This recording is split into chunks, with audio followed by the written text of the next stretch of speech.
perfectly fine houses who said they never cleaned. They were talking about actual cleaning. That's the beauty of understanding the layers of a clean house. If layers 1 and 2 are under control, layer 3 doesn't feel so urgent. So yes, this book will contain tips and tricks, but I want you to know that I understand those of you who balk at 10 easy ways to keep your house perfect lists. I understand because there was a time when I didn't understand, and that's the perspective from which I write this book. Strategy 2.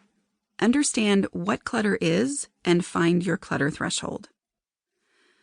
I define clutter as anything that continually gets out of control in my own home. Defining clutter this way has improved my home because this definition means clutter is no longer an ambiguous idea. I no longer need to evaluate each item in my home for its potential to be used in the future or how it makes me feel.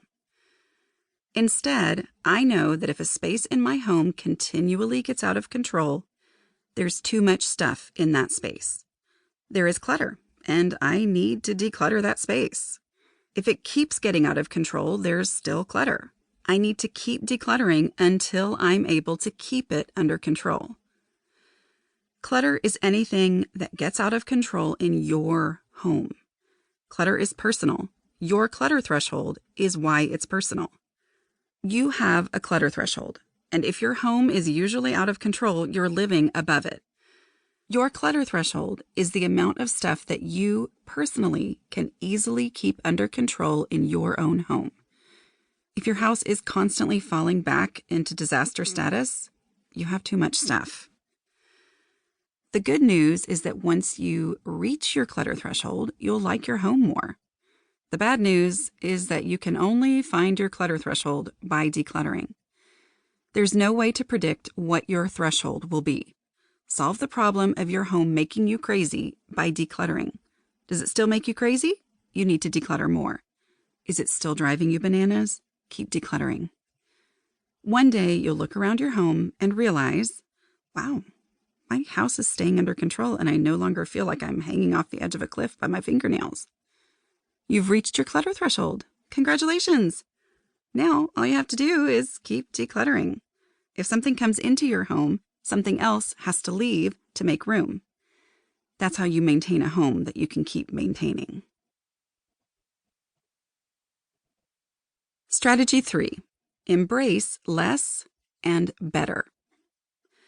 After what felt like millions of failed attempts to get my act together in my own house, but was probably only hundreds of thousands, I finally accepted that the way I'd been attempting to change was never going to work.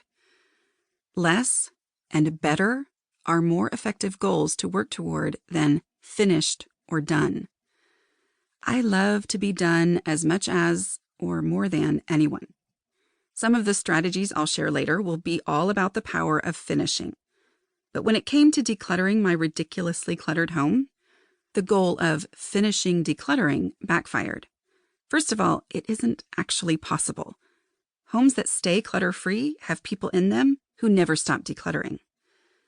Decluttering success is having less stuff in your house than you did before.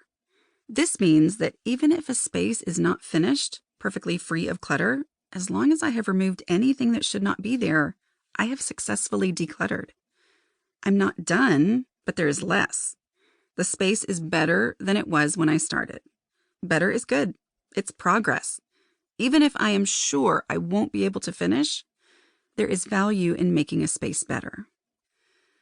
Embracing less and better as valuable goals allows me to start. I am willing to do something, even if I don't have the confidence or time to do the job perfectly.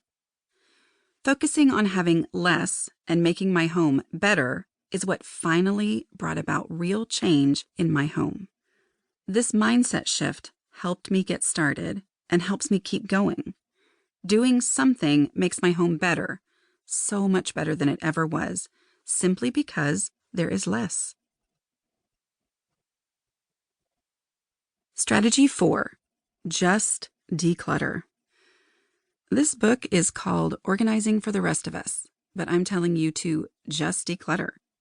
Decluttering is the secret truly organized people know, even though they